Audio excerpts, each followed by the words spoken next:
Um, Rizpah, I think it is so important that we as women understand Rizpah. I think a lot of things that we experience in life that we feel like we singled out and it's only happening and we're the only one experiencing. I know that when we're in the midst of going through with the things that we go through, we always feel isolated. We always feel alone. I love the story of Rizpah because it's so powerful to me, Rizpah, because she wasn't a queen.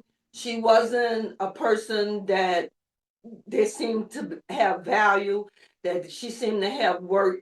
It started off telling you that she was a concubine. So that means she didn't even have a license to be married to the man. He just was in her bed.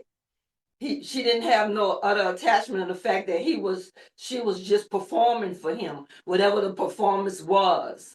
And when people have relationships like that, they seem to discredit you as an individual, like you less than and you're not good enough.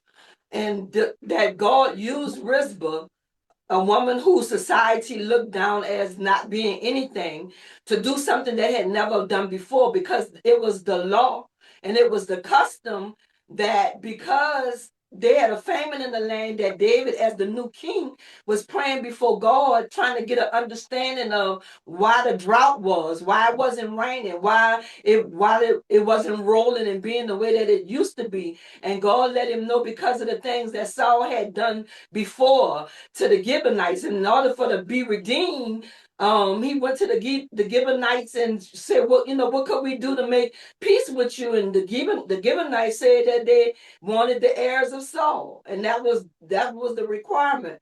But what the Gibeonites didn't realize, that the heirs of Saul was also belonged to Rizpah, and Rizpah knew that they had to die, but she said within herself that if they're gonna die, you're not gonna let them stay out in the elements and rot. You're not gonna let the buses eat them up. You're not gonna leave them for the wild animals to come and get them. If they're gonna die, you're gonna still honor them as being King Saul's sons, because he was the king. He was a royal priesthood. There wasn't trash. There wasn't something that you just discard and throw away and walk away as though nothing happened. On the day that they hung him, glory to God, they all went back home. People went back to doing the various things that they was doing. There is nothing more lonely and more heartbreaking to lose someone that you love, and watch people go back and be normal and expect you to be normal at the same time.